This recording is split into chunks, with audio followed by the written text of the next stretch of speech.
He was a millionaire who abandoned his pregnant girlfriend without a word. She was the brilliant scientist who raised their child alone, building a life from the ashes of betrayal. But when fate brings them face to face on live television, with a 19-year-old genius CEO who's the spitting image of his father, their carefully constructed worlds come crashing down in an instant. As cameras flash and whispers spread, old wounds rip open and buried feelings resurface, throwing 3 lives into a media storm where secrets can't stay hidden and forgiveness comes with a price. Will love find a way through the damage, or will pride destroy their second chance? Subscribe now and share your thoughts if you've ever believed someone deserved a second chance after breaking your heart. Ethan Cross adjusted his blue silk tie as the makeup artist dabbed powder on his forehead.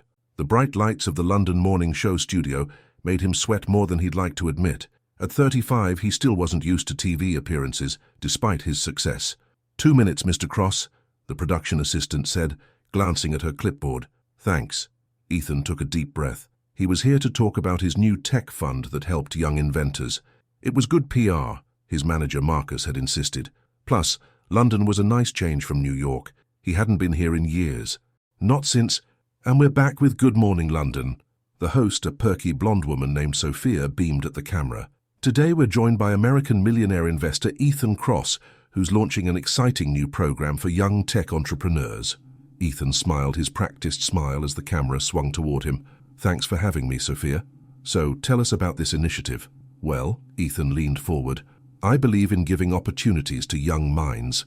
My new fund provides money and mentorship to innovators under 25 who have big ideas but little resources. Sophia nodded. How wonderful.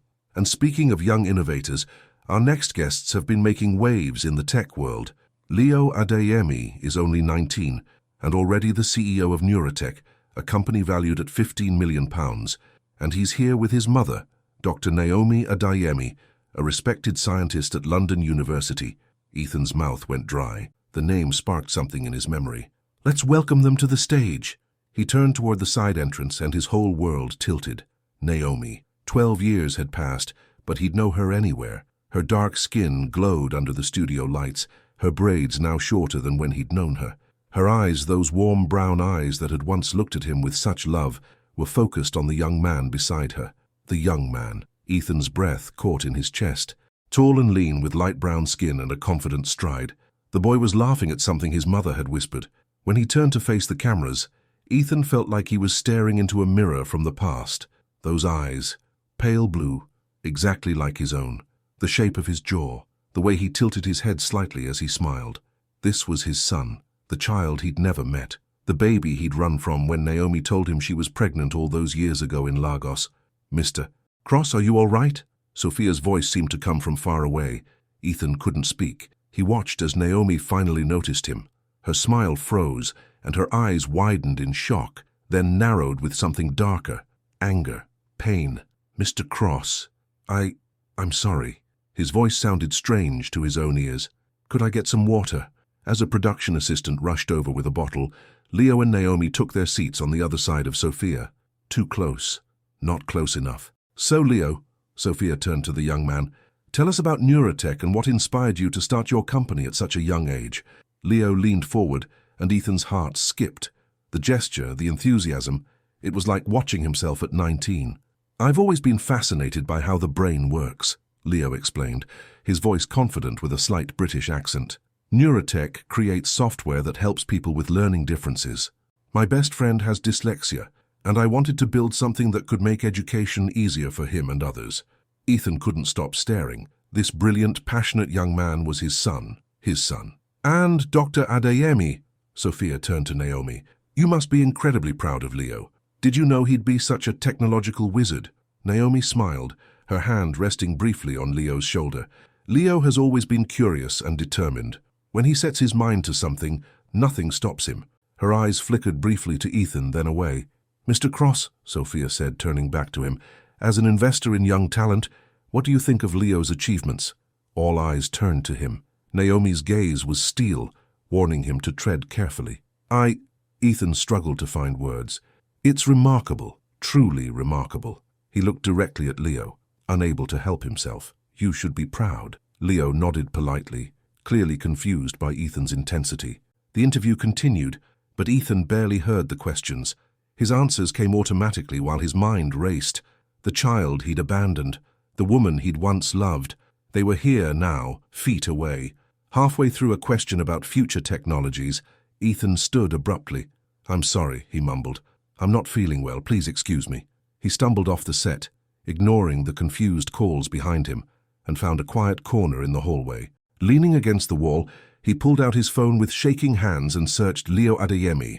Photos, articles and videos filled his screen. Leo accepting awards, Leo speaking at tech conferences, Leo demonstrating his software. In every image, Ethan could see himself, the shape of the eyes, the tilt of the head, even the way Leo gestured when explaining something complex. And in many photos, Naomi stood proudly beside her son, their son. "Mr. Cross," Marcus approached, concern on his face. "What happened in there? The producers are freaking out." Ethan shoved his phone at Marcus. "Did you know about this? Did you know they would be here?" Marcus glanced at the screen. "The Adeyemi kid? No, why would I? What's going on?" "He's my son." The words felt strange on his tongue. "And that's Naomi, his mother." Marcus's eyes widened. "You have a secret son? Since when?" "He's 19. Ethan ran a hand through his hair. "I didn't know. I knew she was pregnant, but I never—" "You abandoned them." Marcus's PR mind was already spinning. "This could be a nightmare if it gets out, or—" He paused. "It could be brilliant for your image if we control the story. The prodigal father reunited with his genius son." Ethan glared at him. "This isn't about my image. This is my life, my—" He couldn't finish the thought. What right did he have to call Leo his son? He'd given up that right 12 years ago. "We need to get you back to the hotel," Marcus said, already typing on his phone. "I'll tell the producers you had a medical emergency." By that afternoon, the internet was buzzing. Someone had noticed Ethan's strange behavior and the striking similarity between him and Leo. Side-by-side photos circulated on social media. The hashtags secret hair and Dyke Ethan Crosson were trending. Ethan sat in his hotel room, staring at his phone as Marcus paced back and forth. "We need to issue a denial," Marcus insisted. "Say it's a coincidence. People see what they want to see." "No." Ethan looked up. "No more lies." He opened his message app and found himself typing to a number he'd never deleted. "Please, we need to talk." In a small but tidy apartment across London, Naomi Adeyemi stared at her phone in disbelief. "The nerve," she muttered, showing the message to her best friend Clara, who had rushed over as soon as the TV segment aired. "What are you going to do?" Clara asked, tucking a strand of hair behind her ear. "You knew this day might come eventually." "Ignore him," Naomi said firmly. "He made his choice years ago. He doesn't get to waltz back into our lives because suddenly Leo is successful." Clara sighed. "But now it's all over social media. Leo is going to have questions." Naomi closed her eyes, remembering the day she'd told Ethan about the pregnancy. They had been in Lagos for his investment conference. 6 beautiful months together, traveling between London and New York, falling in love despite the distance. Then when she shared what should have been joyful news, she watched fear replace love in his eyes. "My investors," he had said. "My family. I'm not ready for this, Naomi." The next day he was gone, back to America without even saying goodbye. Just a note. "I'm sorry. I can't do this." A single tear escaped, and Naomi angrily wiped it away. "Leo is better off without him." "Is he?" Clara asked gently. "Or are you protecting yourself?" Naomi deleted Ethan's message with a quick tap. "You don't get to rewrite history," she whispered to the blank screen. 2 days later, Naomi returned from her research lab to find journalists camped outside her apartment building. She pushed through them, ignoring questions shouted at her face. "Dr. Adeyemi, is Leo Ethan Cross's son? How long did you date the American millionaire? Why keep it secret all these years?" Inside the building, she found Leo pacing the hallway, his face tight with anger. "What is going on?" he demanded, holding up his phone. "My inbox is flooded with messages asking if Ethan Cross is my father. My investors are getting nervous about the publicity."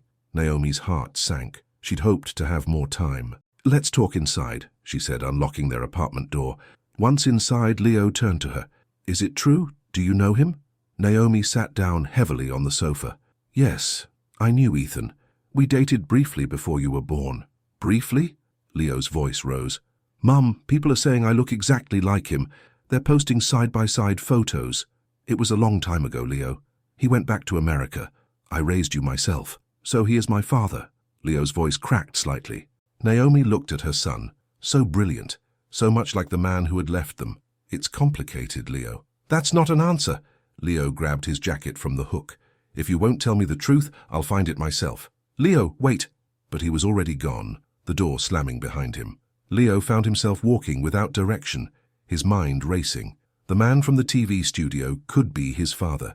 The thought was overwhelming. All his life, whenever he'd asked about his dad, his mother had said, "He's not in the picture, love," and he'd accepted that, focusing instead on his studies, his coding, his dreams.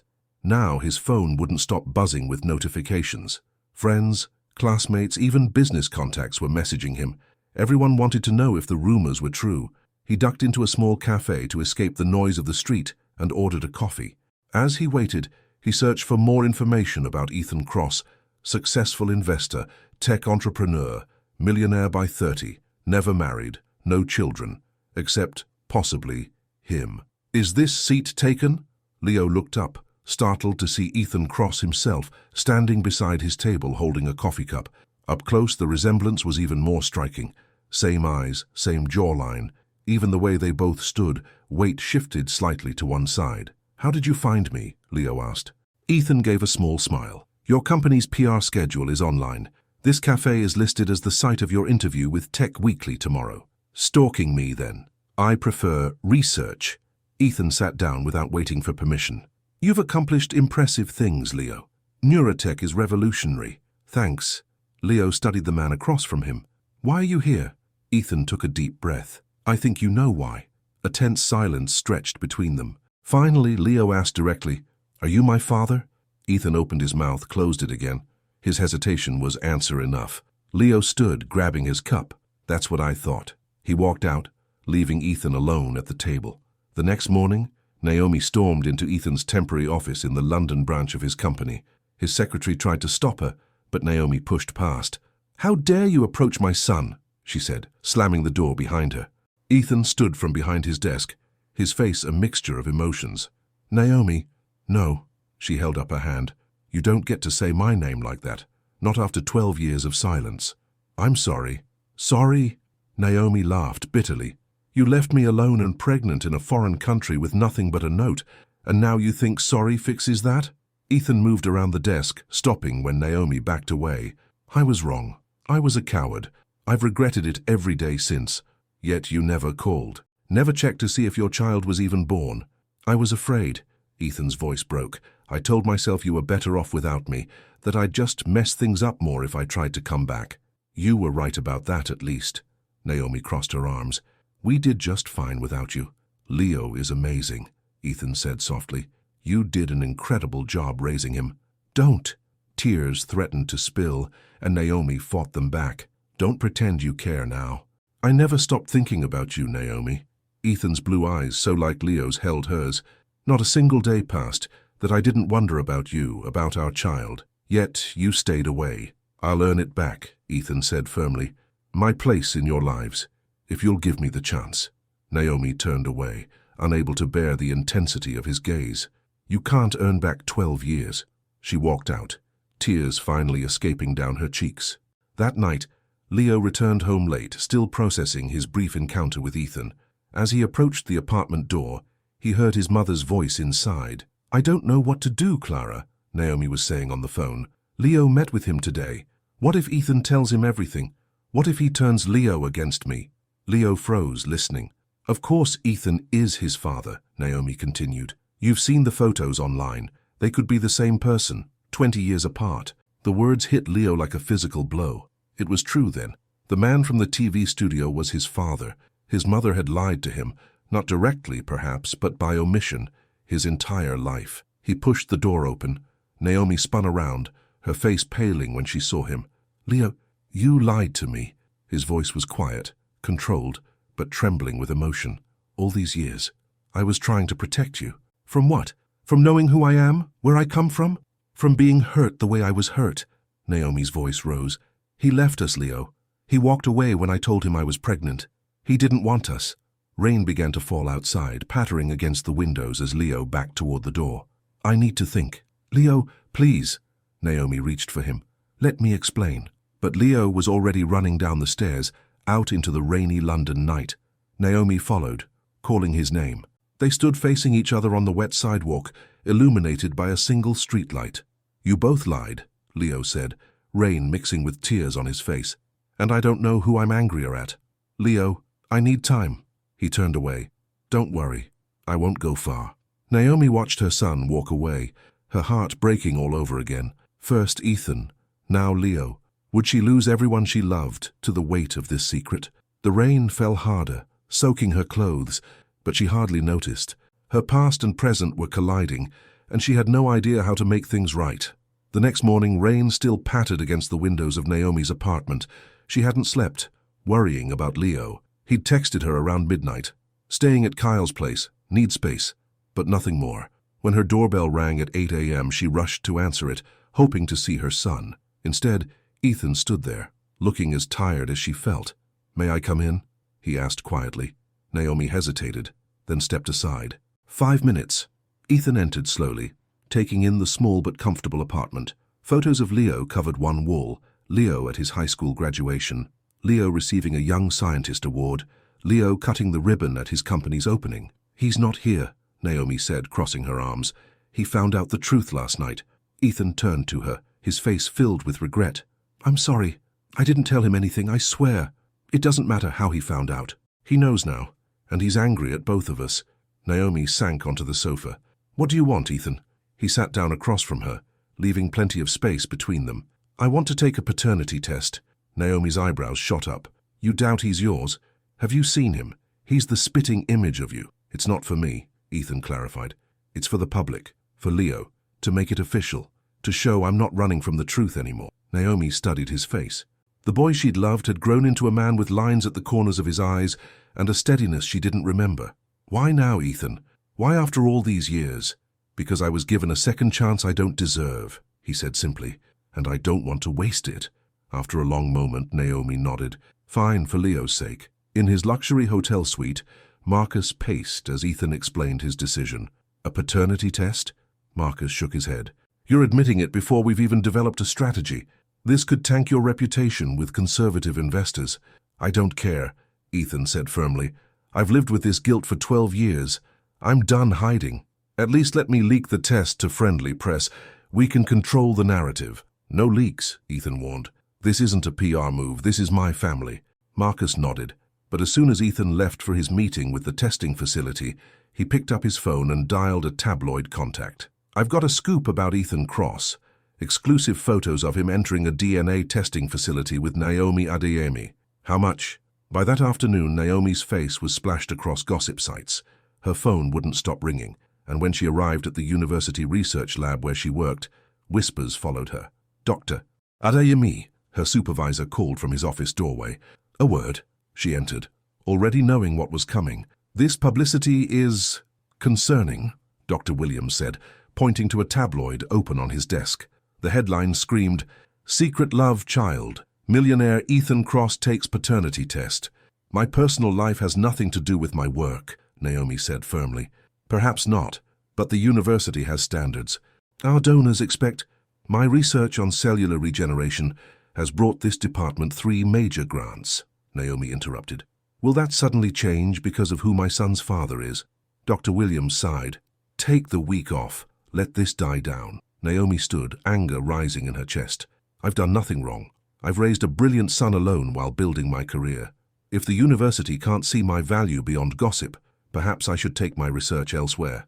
She walked out, head high, but inside she was crumbling. Everything she'd worked for was being threatened because Ethan Cross had suddenly reappeared in her life. That evening, as she was sorting through emails from concerned colleagues, her phone rang with a number she didn't recognize. "Dr. Adeyemi speaking." "Naomi, it's Ethan. Have you seen the news?" "Hard to miss it," she said bitterly. "My career is possibly in shambles thanks to you. I didn't leak the test, I swear." Ethan's voice was urgent. "But that's not why I'm calling. I just did an interview defending you." "What?" Channel 4 News reached out for comment. They asked if the rumors were true that you kept Leo from me for money. I told them the truth. That I was the one who ran and that you've been nothing but extraordinary. Naomi sat down heavily. You didn't have to do that. Yes, I did. His voice softened. It's the least I could do. After hanging up, Naomi turned on the TV just in time to see Ethan's interview. Dr. Adeyemi is a brilliant scientist and an amazing mother, he was saying. Any failings in this situation are entirely mine. She deserves respect, not speculation. Something shifted in Naomi's heart as she watched him defend her publicly. It was a small thing, perhaps, but more than he'd ever done before. 3 days later, Leo finally returned home, looking tired but calmer. I'm still upset, he said, dropping his backpack by the door. But Kyle's parents got sick of me moping around their house.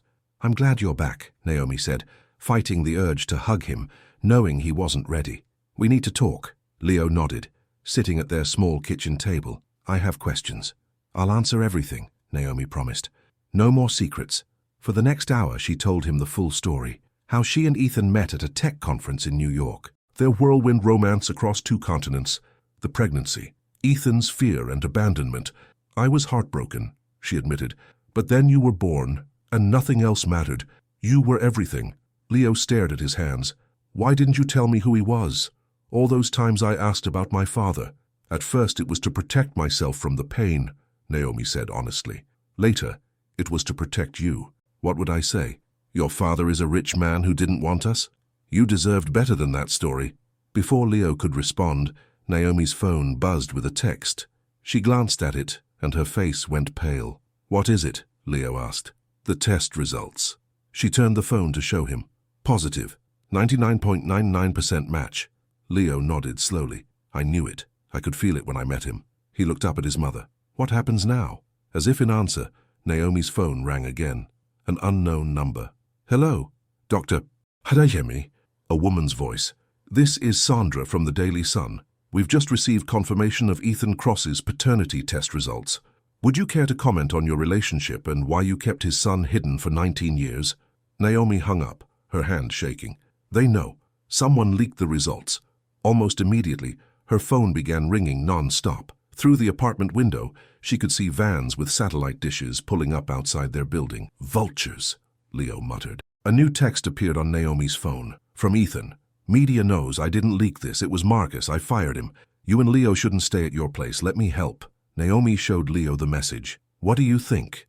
Leo shrugged. At this point, it can't get much worse, right? Ethan's countryside home was nothing like Naomi had imagined. Instead of the flashy mansion she'd expected, it was a charming stone house with a garden and a view of rolling hills. Private, peaceful, and surprisingly cozy. It's not much, Ethan said as he carried their bags inside, but the press won't find you here. It's registered under my mother's maiden name. It's beautiful, Naomi admitted, looking around at the warm wood floors and comfortable furniture. Leo wandered through the rooms, examining bookshelves and peering out windows. So this is how millionaires live, huh? Ethan smiled awkwardly. Only this particular one. Most prefer penthouses and mansions. An uncomfortable silence fell over them. 3 people connected by blood and history, yet strangers to each other. I'll show you to your rooms, Ethan offered, and then maybe I could cook dinner, unless you'd prefer to order something.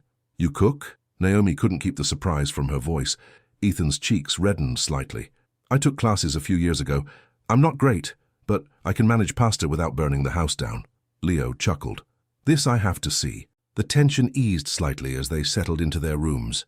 Naomi unpacked the few things they'd grabbed before fleeing her apartment, wondering how her life had changed so dramatically in just a few days.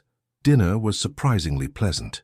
Ethan's pasta was simple but tasty, and Leo kept them laughing with stories about his early coding disasters. So there I was, he explained, gesturing with his fork, 12 years old, thinking I'd created the perfect program to automatically do my math homework. I hit run, and instead, it deleted my entire hard drive. Oh no, Ethan laughed. What did you do? Cried for about an hour, Leo admitted. Then Mum found me, and instead of being angry, she bought me a new computer and a book on proper coding practices. That sounds like your mother, Ethan said softly, his eyes meeting Naomi's across the table. Always seeing the bigger picture, Naomi looked away, uncomfortable with the warmth in his gaze. She'd spent years convincing herself she hated Ethan Cross. Finding out he could still make her heart skip wasn't part of the plan. After dinner, Leo helped clean up, then excused himself to make some work calls. Left alone, Naomi and Ethan moved to the living room, where a fire crackled in the stone fireplace.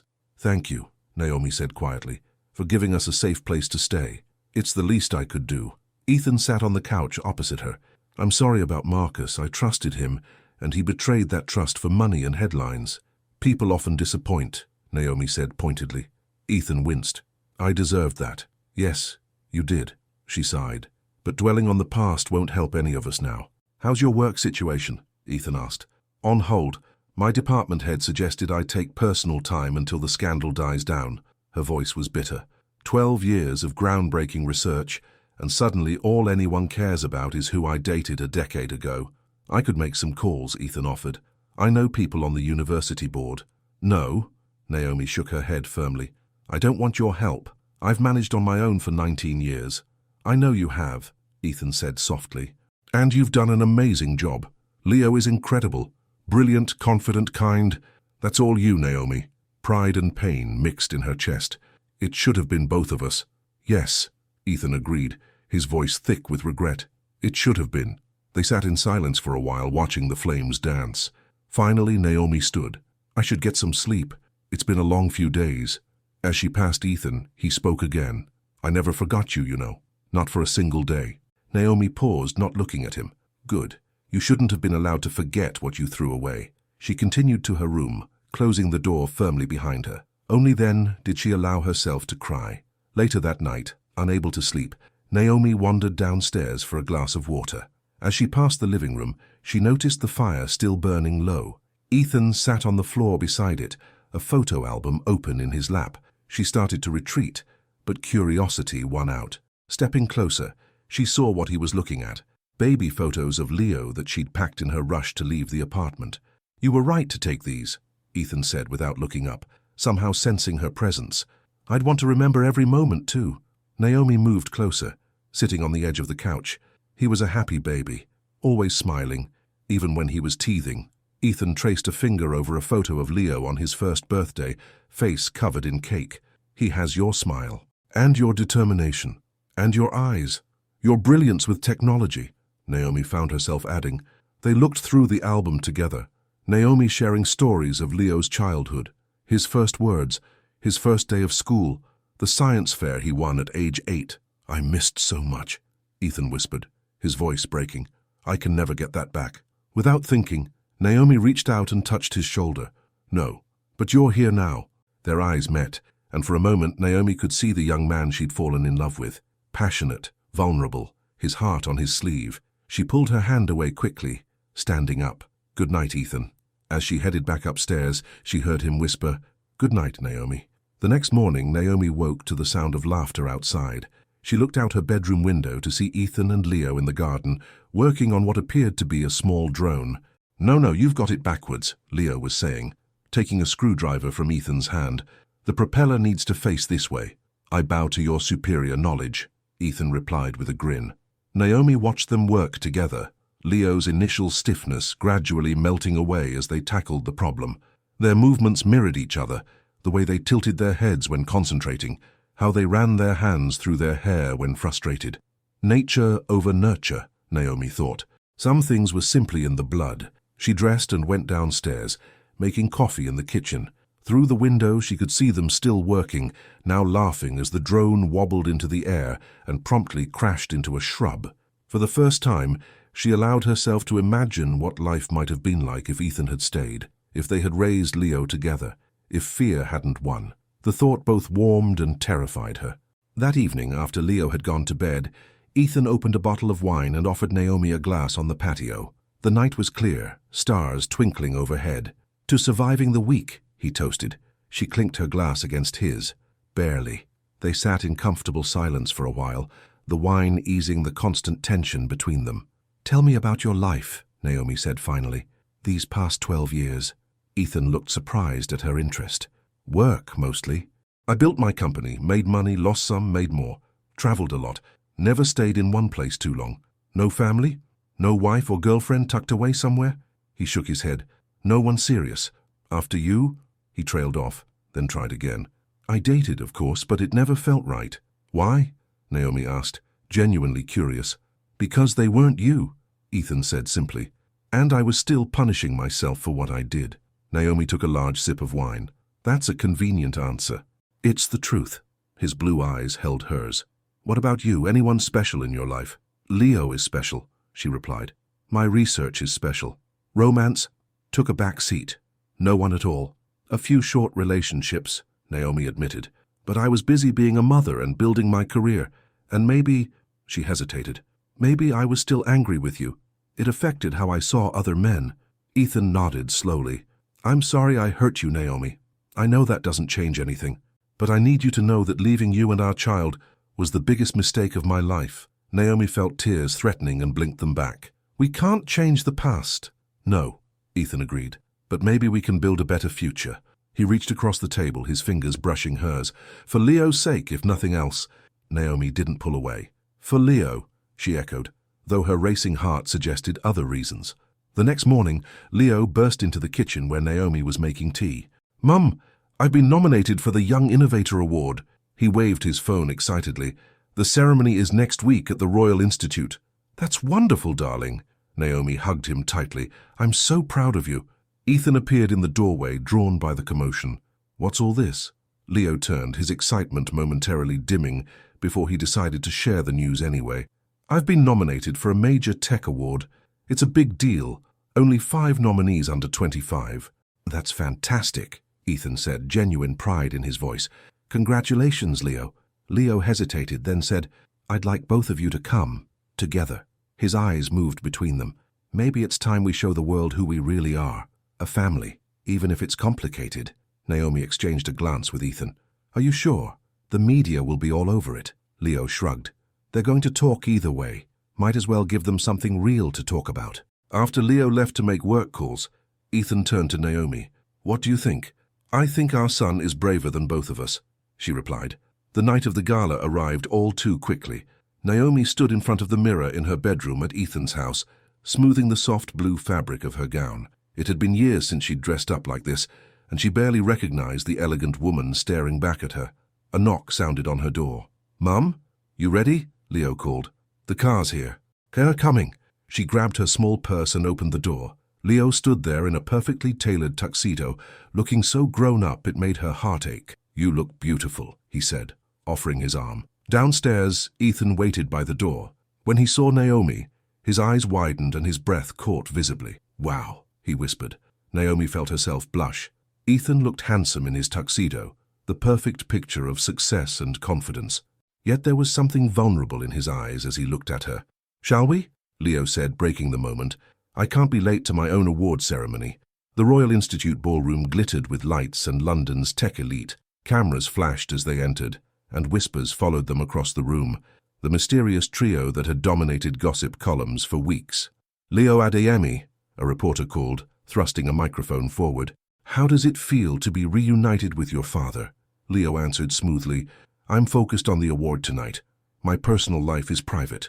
They made their way to their table near the stage. Throughout dinner and the preliminary speeches, Naomi was intensely aware of Ethan beside her, of the occasional brush of his hand against hers as they reached for their drinks. When the band began to play after the meal, Ethan leaned close to her ear. Would you dance with me? For old time's sake? Naomi hesitated, then nodded. Leo watched them walk to the dance floor with a small, satisfied smile. Ethan's hand settled on her waist, warm and familiar. They moved slowly to the music, memories of other dances, other nights, flooding back. Do you remember Lagos? Ethan asked softly. That little jazz club near the water. Naomi smiled despite herself. You stepped on my toes 3 times. I've improved since then, he promised, guiding her in a gentle turn. So I see. She couldn't help relaxing into his arms just a little. The years seemed to melt away as they swayed to the music. Naomi, Ethan's voice was soft, intimate. I know I have no right to ask for anything, but is there any chance— Excuse me, Mr. Cross. A young woman in a press badge tapped his shoulder. Jennifer Weiss, London Daily. I was hoping for a comment on the breaking story about Dr. Adeyemi. Naomi tensed. What story? The reporter looked surprised. The expose about your struggles in Lagos after Mr. Cross left. How you nearly lost your visa, worked 3 jobs to support your son. The source claims you originally planned to give the baby up for adoption. Naomi stepped back from Ethan, her face paling. Where did you hear that? It's the headline on our website right now, the reporter said. Your former neighbor, Mrs. Okafor, provided quite detailed accounts. Naomi turned to Ethan, fury rising in her chest. This was your plan all along? Humiliate me publicly? Make me look desperate? Naomi, no. Ethan reached for her hand. I had nothing to do with this. Liar! Her voice rose, drawing stares. First the paternity test, now this? You haven't changed at all. You're still manipulating everything and everyone around you.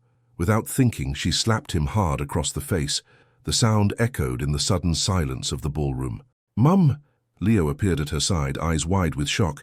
Naomi grabbed her purse from their table. We're leaving, Leo, now. But the award! Now, Leo! Tears blurred her vision as she strode toward the exit, aware of the murmurs and stares following her. Outside, she gulped the cool night air, trying to calm herself. Everything had been a lie. Again. Ethan Cross had broken her heart twice now, and this time he'd done it publicly, with her son watching. Mum, wait, Leo caught up to her. What happened in there? Ask your father, Naomi said bitterly. He's so good at telling stories. Leo's face hardened. I will. He turned back toward the ballroom. Leo, don't... But he was already gone, leaving Naomi alone on the sidewalk, her blue gown shimmering under the streetlights as tears streamed down her face. The morning after the gala disaster, Ethan sat alone in his countryside home, staring at his phone. Dozens of missed calls from reporters, none from Naomi or Leo. His cheek still stung from Naomi's slap, but the pain in his heart was far worse. Just when things had started to feel hopeful, when he'd held Naomi in his arms and felt that spark rekindling, everything had shattered again. He'd tried calling both of them repeatedly, but his calls went straight to voicemail. Texts went unanswered. He had no idea where they'd gone after leaving the gala. The news story about Naomi's struggles in Lagos was everywhere now. Details that should have been private, how she'd nearly lost her research visa, how she'd worked multiple jobs while pregnant, how she'd briefly considered adoption when her landlord threatened eviction. All of it laid bare for the world to see. Ethan put his head in his hands. He hadn't leaked the story. He would never hurt Naomi that way, but she didn't believe him. And why should she? He'd hurt her before. He'd given her no reason to trust him. A knock on the door startled him. He jumped up, hoping against hope it might be Naomi or Leo, but when he opened it, he found a small, elegant woman with silver-streaked blonde hair. Mum? Ethan blinked in surprise. What are you doing here? Eleanor Cross stepped inside, setting down her handbag and giving her son an appraising look. I saw the news, and you weren't answering my calls. She touched his reddened cheek gently. I see the reports of the slap weren't exaggerated. I deserved worse, Ethan muttered. Eleanor sighed, steering him toward the kitchen. Sit. I'll make coffee and you can tell me everything.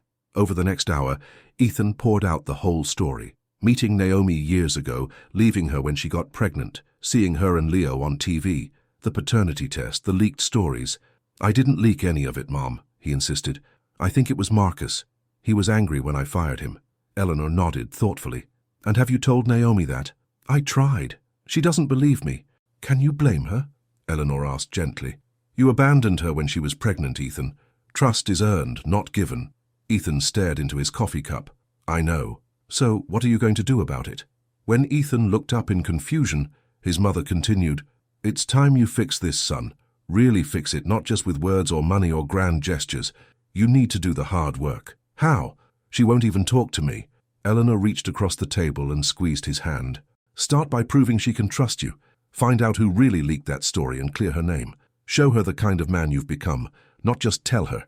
Ethan nodded slowly, determination growing inside him. You're right, and I think I know where to start.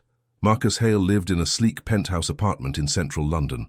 When the doorman called up to announce Ethan, Marcus almost refused to see him, but curiosity won out. What do you want? Marcus asked coldly when Ethan entered. Come to blame me for your public meltdown at the gala? Did you leak the story about Naomi's time in Lagos? Ethan asked directly. Marcus smirked. Why would I do that? I'm not your PR guy anymore, remember? You fired me.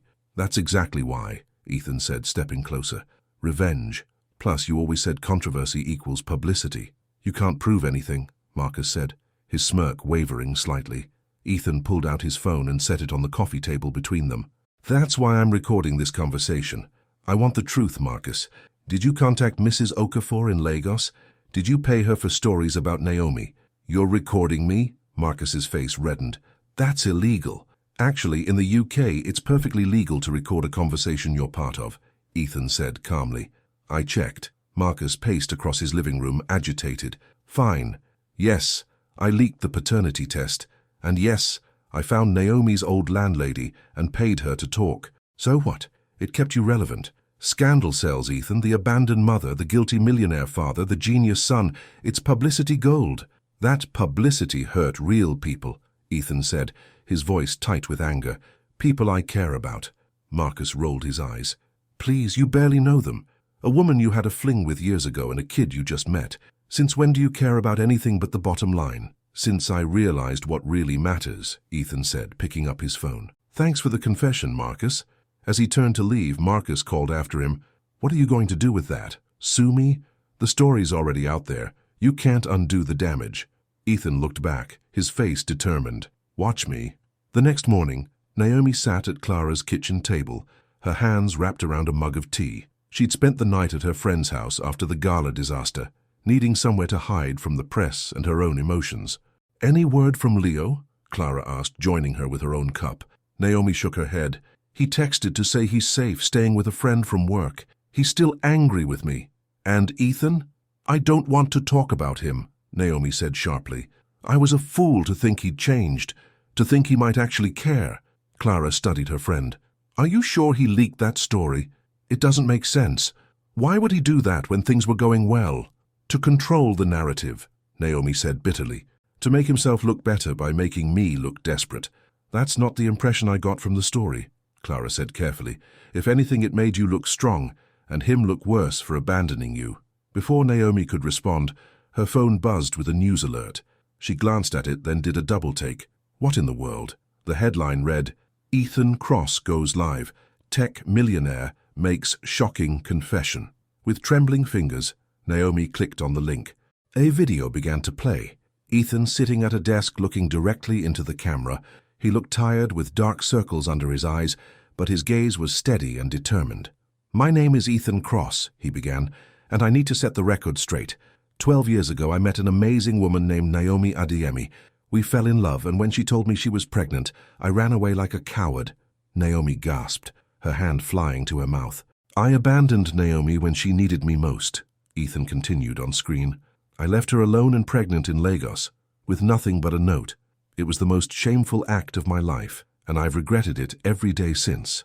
I recently discovered that Naomi raised our son, Leo, to be an extraordinary young man, brilliant, kind, and accomplished. She did this entirely on her own, without a penny of my money or a moment of my time. Ethan's voice cracked slightly. The recent stories about Dr. Adeyemi's struggles after I left her were obtained unethically by my former manager, Marcus Hale. I have proof which I've shared with the proper authorities and news outlets. He held up his phone, playing the recording of Marcus's confession. Naomi listened in shock as Marcus admitted to leaking both the paternity test and paying for the Lagos story. When the recording ended, Ethan looked back at the camera. Naomi Adeyemi is one of the strongest, most remarkable women I've ever known. She deserved better than what I did to her, and she deserves better than having her private struggles exposed by a vengeful ex-employee trying to hurt me. His blue eyes, so like Leo's, seemed to stare directly at Naomi through the screen. I can't undo the past. I can't give back the years I missed, but I can tell the truth, and the truth is this. I failed as a man, as a partner, and as a father. The fault was entirely mine. To Naomi and Leo, Ethan continued, his voice softening, I'm sorry. I know those words aren't enough, but they're where I need to start. I hope someday I might earn your forgiveness, not through words, but through actions. The video ended, and Naomi sat frozen, tears streaming down her face. Well, Clara said quietly, that doesn't look like a man trying to control the narrative. Naomi wiped her eyes. He publicly humiliated himself to clear my name. That's not humiliation, Clara countered. That's honesty. That's courage. Naomi's phone buzzed with a text. From Leo. Did you see Dad's video? Dad. He'd called Ethan Dad. Something warm and complicated bloomed in Naomi's chest. She texted back, yes, just now. Leo, I'm going to talk to him. I think you should too. Naomi stared at her phone for a long moment before replying, I'll think about it. The following morning, Naomi drove to Ethan's countryside home. her heart pounding with each mile. She had no idea what she was going to say to him. Part of her was still angry, part of her was touched by his public confession, and another part, a part she'd tried to ignore for 12 years, still felt something for the father of her child. When she pulled up to the house, she sat in her car for several minutes, gathering courage. Finally, she walked to the door and knocked. Ethan opened it, surprise and hope flashing across his face. "Naomi." He stepped back. "Please come in." The house felt different now, quieter, heavier with the weight of all that had happened. Ethan led her to the living room where they sat across from each other, an awkward silence between them. "Thank you for coming," Ethan said finally. "I wasn't sure you would." "I saw your video," Naomi said quietly. Ethan nodded. "I meant every word. Why did you do it? Go public like that?" "Because it was the truth," Ethan said simply.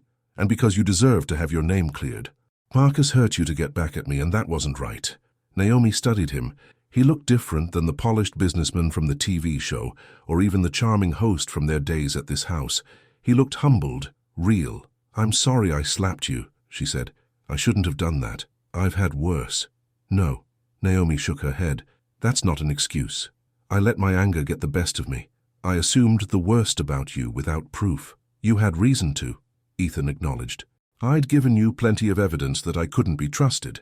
They fell silent again, the weight of 12 years hanging between them. "Where do we go from here?" Naomi finally asked. Ethan met her eyes. "That depends on what you want, Naomi. If you want me to keep my distance, I will. If you want me to have a relationship with Leo but not with you, I'll respect that too." He paused. "But if you want to try to rebuild something between us, not pick up where we left off but start something new, I'd like that most of all." "I don't know what I want yet," Naomi admitted. "This has all happened so fast." Ethan nodded. "I understand. There's no rush, no pressure." He hesitated, then added, "If you want me to be part of your lives, I need to prove it through action, not words." "I know that." Naomi found herself smiling slightly, recognizing her own words from the night of the gala. "Yes, you do." When she left an hour later, after they'd talked more about Leo and his award nomination, Naomi felt lighter somehow. Not certain, not completely trusting, but open to possibilities she hadn't considered before. "I'll be in touch," she told Ethan at the door. It wasn't a promise of forever, but it was a start. Over the next several weeks, a new routine developed.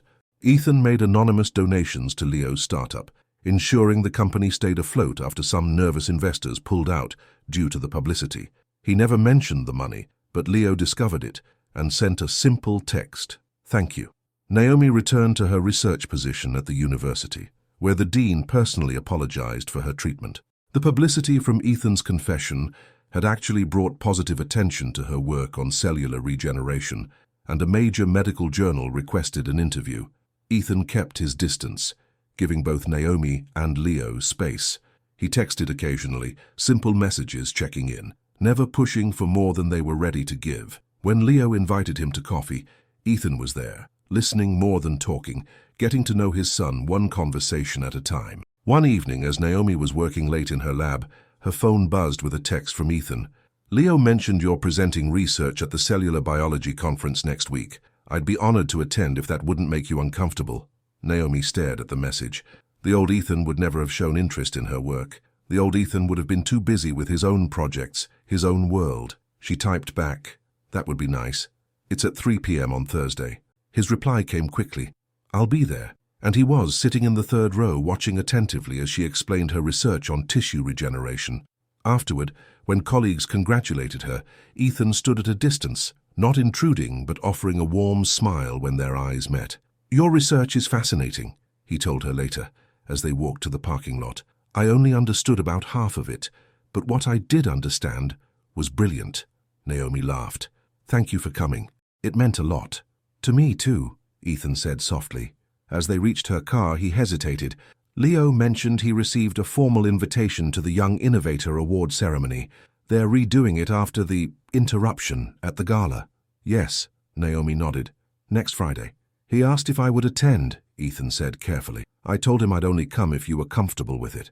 Naomi looked at this new Ethan, this man who had publicly admitted his failures and was quietly working to earn back trust. "I'd like you to be there," she said. "Leo deserves to have both his parents supporting him." The smile that lit up Ethan's face was worth any lingering doubts. The second attempt at the award ceremony was smaller, more private.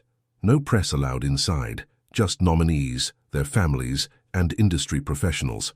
Leo delivered his speech with confidence and passion, explaining how his software helped people with learning differences. Everyone deserves the chance to learn in a way that works for their unique brain, he said.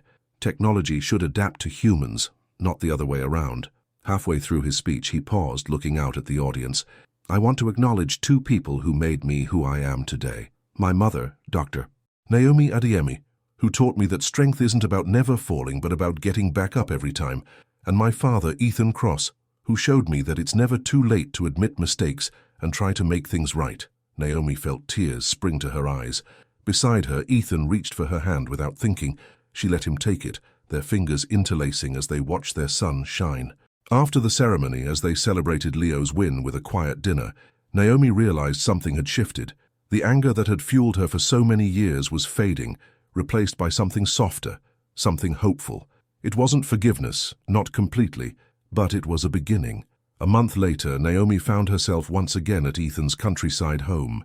Leo was launching his company's new software, and they'd agreed to watch the live stream together, a small family gathering to celebrate their son's achievement. Ethan had cooked dinner, something he'd been practicing according to Leo. The three of them ate at the kitchen table, the conversation flowing more easily now, the awkward pauses fewer and farther between. After dinner, as Leo set up his laptop for the live stream, Naomi found herself alone with Ethan on the patio. Thank you, she said quietly. For what? For not giving up, for proving you meant what you said. Ethan looked at her, his blue eyes serious. I'll keep proving it, Naomi, every day. She believed him, she realized with surprise. Somewhere along the way, through small actions and consistent presence, Ethan had begun to rebuild the trust he'd broken years ago. I've been thinking, Naomi said slowly, about what you said that day I came to see you after your video. About starting something new. Ethan's breath caught. Yes, I think I'd like to try, she admitted. Not rushing, not picking up where we left off, but something new, something based on who we are now, not who we were then. The hope in Ethan's eyes was almost painful to see. I'd like that very much. Inside, Leo called to them that the live stream was starting. As they turned to go back in, Ethan gently touched Naomi's arm. One step at a time, he promised. Naomi nodded, a smile touching her lips. One step at a time. 2 weeks later, Leo burst into Naomi's apartment, waving his phone. Mum, the BBC wants to do a feature on young entrepreneurs, and they've asked to interview me. That's wonderful, darling. Naomi hugged him tightly. When is it? Next Tuesday, Leo said, his excitement palpable. And they want to include my unique family story as part of it. He looked at her nervously. Would you and Dad be willing to do a brief segment together? Just talking about how proud you are and all that? Naomi hesitated.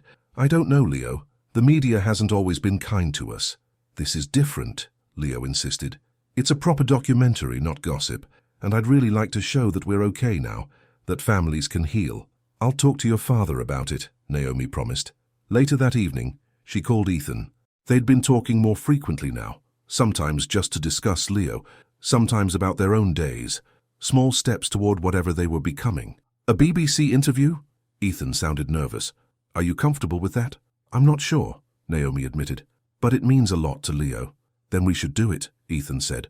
For him. For him, Naomi agreed. The BBC crew set up in Leo's company offices, a bright, modern space filled with young programmers and sleek technology. They interviewed Leo first, asking about his software, his vision for the company, and his recent award. Then it was time for the family segment. Naomi and Ethan sat side by side on a couch, feeling awkward under the bright lights and cameras. So, the interviewer began, your family story has captured public interest. A reunion on live television, a hidden paternity, a brilliant son. It sounds like a movie plot. Ethan smiled slightly. Real life is messier than movies, and the public only saw bits and pieces.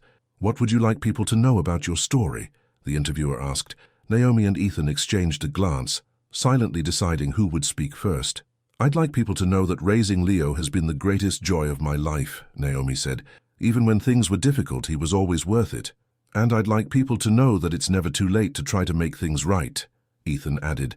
I missed 19 years of my son's life because of my own fears and mistakes. I can't get those years back, but I can make the most of the time I have now. And how would you describe your relationship today? the interviewer asked. Naomi took a breath, choosing her words carefully. We're finding our way, building something new based on who we are now, not who we were then. One step at a time, Ethan said softly, echoing their private conversation. Naomi smiled at him, something warm unfurling in her chest. Exactly. After the interview, as the crew packed up their equipment, Leo approached his parents. That was great. You guys didn't even look uncomfortable. Your father is a natural in front of cameras, Naomi said lightly. And your mother is graceful under pressure, Ethan countered. Leo looked between them, a knowing smile on his face. You two should grab dinner while you're both dressed up. I have to stay and finish some work with the team. Before either could respond, Leo was walking away, leaving them alone. He's not very subtle, Ethan observed. Naomi laughed. Not at all. She paused, then asked, Would you like to? Have dinner, I mean. Ethan's eyes lit up. I'd love to. They found a small Italian restaurant nearby, quiet enough for conversation, but lively enough to feel comfortable. Over pasta and wine, they talked about everything and nothing. Their work, their interests, the years that had passed. Not dwelling on the past, but acknowledging it as they built something new. Do you remember our first date? Ethan asked. In New York, at that little jazz club in the village.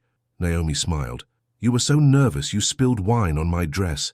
And you laughed it off like it was nothing, Ethan recalled. That's when I started falling for you. Your grace under pressure. I fell for your passion, Naomi admitted. The way you talked about your dreams, your vision, you were so alive. I lost sight of what really mattered, Ethan said quietly. Success, money, image, they became more important than people, than feelings. And now? Ethan met her eyes. Now I know that nothing matters more than connections, family, love. He reached across the table, his hand palm up in invitation. I've missed you, Naomi, every day for 12 years. Slowly, Naomi placed her hand in his. I missed you too. Even when I was angry, even when I thought I hated you, part of me missed you. His fingers curled around hers, warm and solid. A bridge across time, across hurt, across separation.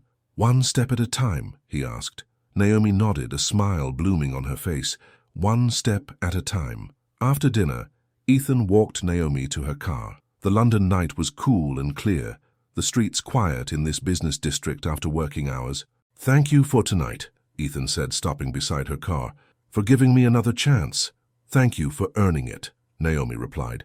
They stood close, the air between them charged with possibility. Ethan reached up slowly, telegraphing his movements, giving her time to step away if she wanted. His fingers brushed her cheek, feather-light. May I? He whispered. Naomi nodded, her heart racing as she leaned toward him. Their lips met in a gentle kiss, not the passionate embrace of their youth, but something sweeter, more tender, a first kiss for the people they had become. When they parted, Naomi saw in Ethan's eyes the same wonder she felt. They weren't 20-somethings falling headlong into passion anymore. They were adults who understood the value of what they were building, the fragility of trust, the preciousness of second chances. Good night, Ethan, she said softly. Good night, Naomi. He opened her car door for her. I'll call you tomorrow? I'd like that. As Naomi drove home, she felt lighter than she had in years. The future stretched before her, not certain, not guaranteed, but filled with possibilities she'd long since stopped believing in. One step at a time, she thought, smiling to herself. One step toward healing, one step toward forgiveness, one step toward love. And for the first time in 12 years, those steps didn't feel lonely anymore. 3 months after the BBC interview, Naomi sat at her desk in the university lab, smiling at a text from Ethan. He'd sent a photo of himself and Leo surrounded by computer parts, with the caption, "Teaching your son about old-school tech. He's horrified by how big computers used to be. Your son, our son." The words shifted back and forth as Ethan and Naomi found their way through this new family dynamic. Some days it felt easy, natural. Other days the ghost of the past hung between them, a reminder of all they'd lost. But they were trying, one step at a time. Her phone buzzed again with another message from Ethan. Dinner tonight? Leo's bringing takeout to my place at 7. Says he has big news. Naomi texted back, I'll be there. Any hints about the news? None. But he's been grinning all afternoon. These family dinners had become a regular thing. Once a week, sometimes at Ethan's countryside home, sometimes at Naomi's apartment. It gave Leo a chance to have both parents in one room, something he'd never experienced growing up. And it gave Naomi and Ethan time to rediscover each other, slowly, carefully, without rushing into anything they weren't ready for. That evening, Naomi arrived at Ethan's home to find Leo already there, setting out containers of Thai food on the kitchen island. "Mum!" He hugged her tightly. At 19, he was taller than her now, but the way he bent down to rest his chin on her shoulder still reminded her of the little boy who'd clung to her during thunderstorms. "So, what's this big news?" she asked, hanging her coat on the hook by the door. Leo grinned. "Food first, news after." Ethan appeared from his home office, his face lighting up when he saw Naomi. "Hey, you." He hesitated, then leaned in to kiss her cheek. Their new normal, these small, careful touches. They gathered around the table, passing containers of pad thai and green curry, falling into the easy conversation that had developed over these family dinners. "How's the new research grant going?" Ethan asked Naomi. "Good. We've made progress on the tissue samples. If it works, it could help burn victims regenerate skin faster." "That's amazing," Ethan said, the pride in his voice warming Naomi's heart. The way he truly cared about her work, asked questions, remembered details. It was one of the many changes she'd noticed in him. "Okay, I can't wait anymore," Leo announced, putting down his fork. "I have to tell you my news." Both parents turned to him expectantly. "I've been invited to give a TED Talk." Leo's face split into a huge smile. "They want me to speak about inclusive technology and how my software is helping people with learning differences." "Leo, that's wonderful." Naomi reached across the table to squeeze his hand. "Congratulations, son." Ethan beamed. "That's a huge honor." "There's more," Leo continued, pulling out his phone. "They're doing a special series on technology for good, and they've asked me to host a charity gala in London to raise money for educational access programs." "A gala?" Naomi's eyebrows rose. "That's a big undertaking." "That's actually why I wanted to talk to both of you," Leo said, looking between his parents. "I was hoping you'd help me organize it. Dad has experience with these big fundraising events, and Mum, you know the science and education side of things. Plus," he hesitated, "I'd like to make it a family project, the three of us, working together." Naomi glanced at Ethan, finding him already looking at her. His eyes asked the question, "What do you think?" "I'd love to help," she said, smiling at her son. "Count me in," Ethan added. "Whatever you need." Leo's face lit up. "Great. It's in 2 months, so we've got some planning to do." As they cleared the table after dinner, Ethan brushed past Naomi in the kitchen, his hand lightly touching the small of her back. "You okay with this? Working together so closely?" Naomi nodded. "I think it'll be good for Leo, for all of us." Ethan smiled. "One step at a time. One step at a time," she agreed. Planning the charity gala quickly became the center of their lives. They met several times a week, sometimes at Ethan's home, sometimes at Naomi's apartment, occasionally at Leo's office when he could spare the time between running his company and preparing his TED Talk. Ethan handled the logistics, venue, catering, security, press. Naomi focused on the educational content, connecting Leo with leading researchers and educators who could speak about the impact of technology on learning. Leo, meanwhile, worked on his presentation and reached out to his contacts in the tech world. They made a good team, Naomi realized. Ethan's business skills complemented her scientific knowledge, while Leo bridged the gap between them with his passion and vision. One evening, a month before the gala, they were working late at Ethan's house. Leo had already gone home, exhausted after a long day of meetings, leaving his parents to finalize the guest list. "I think that's everyone," Ethan said, rubbing his eyes as he looked at the spreadsheet on his laptop. 250 confirmed guests, including several major tech CEOs who've promised substantial donations. Naomi yawned, stretching her arms overhead. "It's coming together." Ethan closed his laptop and looked at her across the kitchen table. "I'm proud of him, you know, of the man he's become." "Me too," Naomi smiled softly, "though I can't take much credit for his tech genius. That clearly came from you. But his heart, his desire to help others, to make a difference, that's all you." Ethan's eyes were warm as they held hers. "You raised him to be not just smart, but good. That's what matters." Naomi felt her cheeks flush under his gaze. "It's late. I should go." "Stay," Ethan said quickly, then added, "It's a long drive back to the city." "You could use the guest room." Naomi hesitated. She'd stayed over once before when they'd worked until nearly midnight, but Leo had been there too. This felt different, more intimate somehow. "I have clothes you can borrow," Ethan offered, "and there's a new toothbrush in the guest bathroom." "You seem very prepared," Naomi teased. Ethan grinned, a flash of the charming young man she'd fallen for years ago. "I like to be ready for anything." "All right," she agreed. "Thank you." Later, as she settled into the guest room bed wearing one of Ethan's t-shirts, Naomi found herself thinking about how much had changed. 6 months ago, she'd hated the very thought of Ethan Cross. Now she was comfortable in his home, wearing his clothes, working side by side with him to help their son. Life was strange sometimes, and surprisingly good. The next morning, Naomi woke to the smell of coffee and something sweet. She pulled on her jeans from the day before and padded downstairs to find Ethan in the kitchen, flipping pancakes. "Morning," he said, smiling at her. "Coffee's ready." "You cook breakfast too?" Naomi asked, pouring herself a cup. "I'm impressed." "I've been practicing." Ethan slid a plate of pancakes toward her. "Leo mentioned they're your favorite." The gesture touched her, not just cooking for her, but remembering her preference, making the effort. They ate together at the kitchen island, talking easily about the gala plans, about Leo, about their work.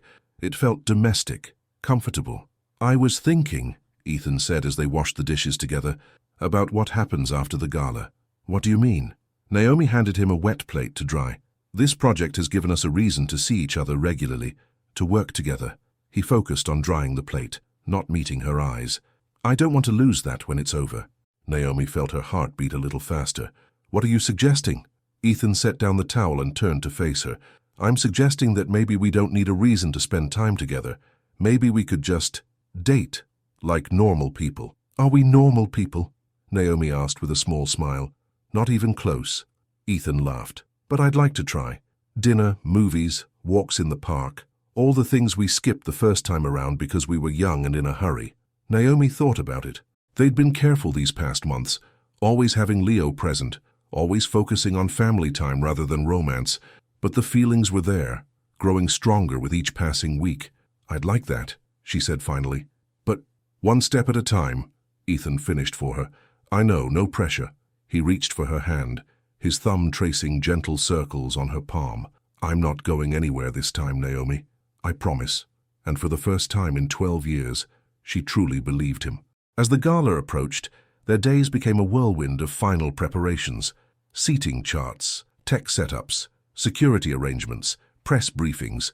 Through it all, Naomi and Ethan grew closer, finding moments of connection amid the chaos. A week before the event, Leo invited them both to watch the final rehearsal of his TED Talk at his company's office. "I'm so nervous," he admitted, as they took seats in the front row of the small auditorium. "What if I mess up? What if no one donates to the cause?" "You won't mess up," Naomi assured him, "and people will donate because they believe in what you're doing." "Your mother's right," Ethan added. "Just speak from your heart. That's what moves people." Leo nodded, taking a deep breath before stepping onto the small stage. As he began his presentation, explaining how his learning software had started with his desire to help a friend, Naomi felt Ethan's hand slide over hers. She turned to find him watching her, not Leo. "What?" she whispered. "I just realized something," he whispered back.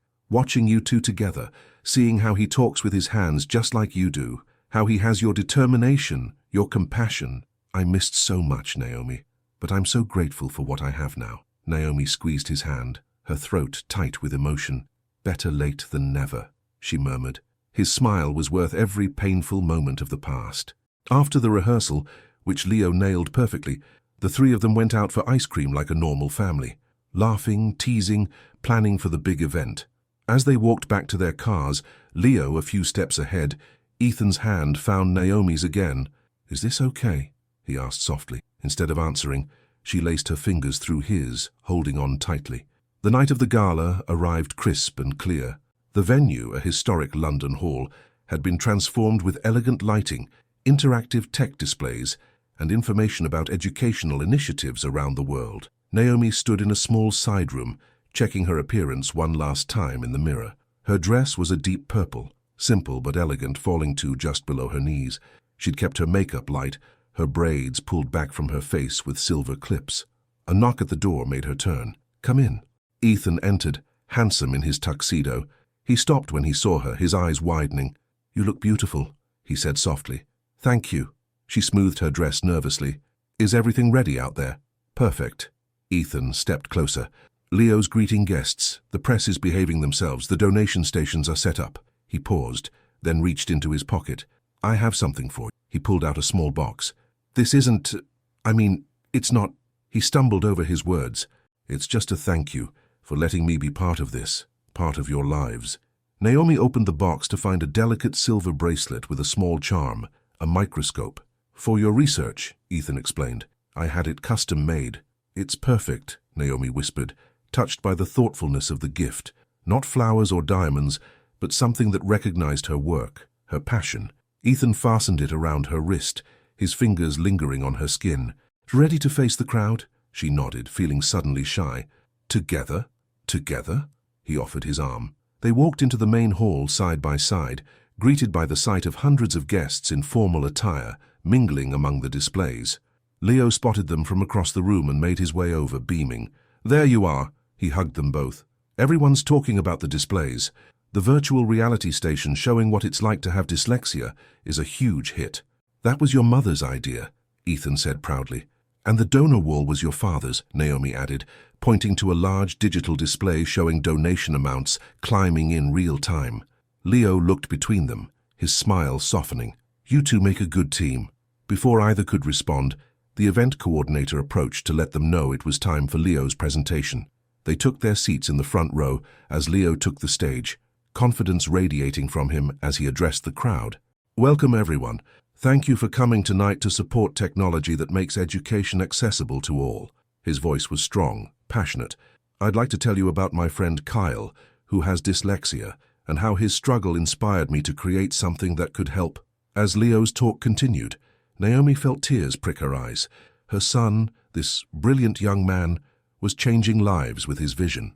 And beside her sat Ethan, his hand once again finding hers in the darkness, his thumb stroking her palm in a gesture that had become familiar, comforting. When the presentation ended, the crowd rose in a standing ovation. Leo's face glowed with pride as he acknowledged the applause. Then he gestured toward the front row. I'd like to recognize two people without whom none of this would be possible. My parents, Dr. Naomi Adeyemi and Ethan Cross. The spotlight shifted, illuminating them. Ethan squeezed Naomi's hand as they stood, acknowledging the applause with small nods. My parents' story isn't traditional, Leo continued, and our path as a family hasn't been smooth, but they've shown me that it's never too late to reconnect, to rebuild, to create something beautiful from broken pieces. Naomi felt tears sliding down her cheeks now. Beside her, Ethan's eyes were suspiciously bright. So tonight, as we celebrate technology that helps people learn in new ways, I also want to celebrate the lessons my parents taught me, that strength comes in many forms, that forgiveness is a choice we make every day, and that family is worth fighting for. He raised his glass in a toast. To family, the one you lose, find, and finally keep. The crowd echoed the toast, glasses raised throughout the hall, but Naomi barely noticed them. Her eyes were fixed on Ethan, who was looking at her with such tenderness it made her heart ache. I love you, he mouthed silently. Still, always. And in that moment, surrounded by hundreds of people, with their son beaming at them from the stage, Naomi realized she'd forgiven him completely. More than that, she loved him still. Maybe she always had. I love you too, she whispered back. Ethan's smile was like sunrise after the longest night. The rest of the evening passed in a blur of congratulations, conversations about Leo's technology, and dancing. The gala raised over £3 million for educational access programs, exceeding even their highest hopes. As the night wound down and guests began to leave, Naomi found herself on the terrace overlooking the London skyline, taking a moment of quiet amid the excitement. Ethan joined her, 2 glasses of champagne in hand. To success, he said, handing her one. To family, she countered, clinking her glass against his. They sipped in comfortable silence, watching the lights of the city twinkle below them. Did you mean it? Ethan asked finally. What you said during Leo's toast? Yes. Naomi turned to face him fully. I fought it for so long, Ethan. I told myself I could never forgive you, never trust you again. But these past months, watching you with Leo, working beside you, seeing who you've become, I do love you. Ethan set down his glass and took her free hand in both of his. I know I don't deserve a second chance, but if you're willing to give me one, I swear to you, Naomi, I'll spend every day making sure you never regret it. I believe you, she said simply. He pulled her close, his arms wrapping around her waist as her hands rested on his chest. Their kiss was gentle at first, then deeper, years of separation and longing and newfound trust pouring into the connection between them. When they parted breathless, Ethan rested his forehead against hers. "Come home with me tonight?" Naomi nodded. Yes. Ethan's countryside home felt different now, not just a place of refuge or a project headquarters, but something more, something like home. They moved slowly, savoring each touch, each kiss. There was no need to rush now. They had time, all the time in the world, to rediscover each other, to learn the changes that 12 years had wrought in both of them. Later, lying in Ethan's bed with her head on his chest, Naomi listened to the steady beat of his heart. "What are you thinking?" he asked, his fingers tracing patterns on her bare shoulder. "That I never expected to be here," she admitted. 6 months ago, if someone had told me I'd be falling in love with you all over again, I'd have laughed in their face. And now? Now it feels right." She propped herself up to look at him. "Not perfect, not easy, but right." Ethan tucked a braid behind her ear. "I was so afraid I'd never get the chance to make things right with you, with Leo, that I'd live the rest of my life with this hole in my heart where you two should have been. We found our way back to each other," Naomi said softly. "All three of us. We did." Ethan's arms tightened around her. "And I'm never letting go again." 3 months after the gala, Leo's TED Talk went viral. Millions of views, thousands of shares, and more importantly, a surge of interest in making technology accessible to people with learning differences. Neurotech's value doubled. Investors who had pulled out during the scandal now clamored to get back in. Leo was featured in magazines and news programs, always speaking eloquently about the importance of inclusive design. And always, when asked about his unusual family story, he spoke with pride about both his parents, his mother who had raised him alone and taught him strength, and his father who had shown him that redemption was possible. Naomi and Ethan supported him from the sidelines, their relationship growing stronger with each passing day. They took turns staying at each other's places, learning the rhythm of sharing a life after so many years apart. They argued sometimes about schedules, about habits, about the past, but they always found their way back to each other, more committed than before. One Sunday morning, almost a year after that fateful TV show where they'd first reconnected, Naomi woke in Ethan's countryside home to find his side of the bed empty. She pulled on his shirt and padded downstairs, following the smell of coffee. She found Ethan in the kitchen, making breakfast as usual. Leo sat at the island, typing furiously on his laptop. "Morning, Mum," Leo called without looking up. "Dad's making those banana pancakes you like." Dad. The word still made her heart flutter a little. How natural it sounded now, after all this time. "Working on a Sunday?" she asked, kissing the top of Leo's head before moving to Ethan's side. "New upgrade for the software," Leo explained. "We're adding features for people with ADHD now. Expanding the empire," Ethan said with a proud smile, leaning down to kiss Naomi good morning. "Coffee's ready."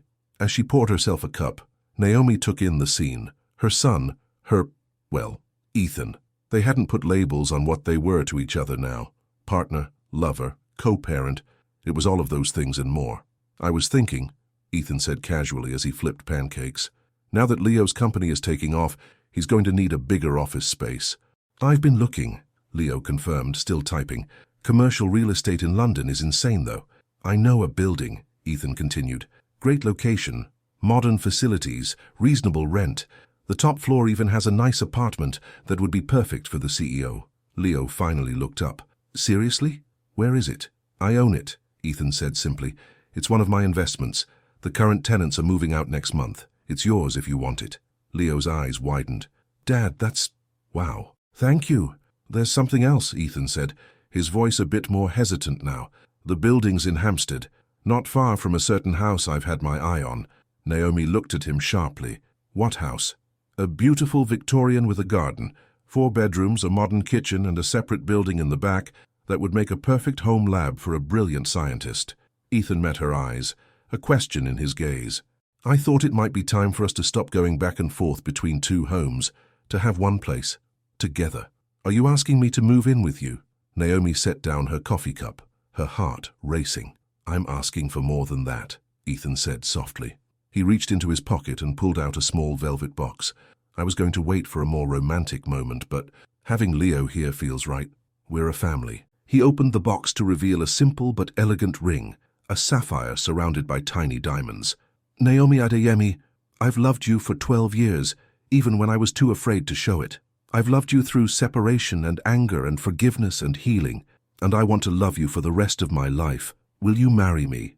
Naomi's hand flew to her mouth, tears springing to her eyes. This wasn't what she'd expected when she'd come downstairs for coffee. Yet somehow it felt like the natural next step on the path they'd been walking together. Leo had gone completely still, his eyes moving between his parents, holding his breath. "Yes," Naomi said finally, her voice thick with emotion. "Yes, I'll marry you." Ethan's face lit up with joy as he slipped the ring onto her finger. His hands trembled slightly. This confident, successful man, nervous about her answer even now. He pulled her into his arms, kissing her deeply, as Leo whooped in the background. "I knew it!" Leo exclaimed, coming around the island to hug them both. "I've been waiting for this for months." Naomi laughed through her tears, looking at the two men in her life, her brilliant son and the man who had broken her heart, and then, against all odds, helped make it whole again. "So, this house in Hampstead," she said when they finally separated. "When can we see it?" "Today, if you want," Ethan replied, his arm still around her waist, as if he couldn't bear to let her go. "It's time we had a real home, all of us." Leo raised his coffee mug in a toast. "To family, the one you lose, find, and finally keep." "To family," Ethan and Naomi echoed, their eyes meeting over their mugs. Outside, the morning sun broke through the clouds, bathing the countryside in golden light. A new day, a new beginning, a love lost and found again, stronger for having weathered the storm.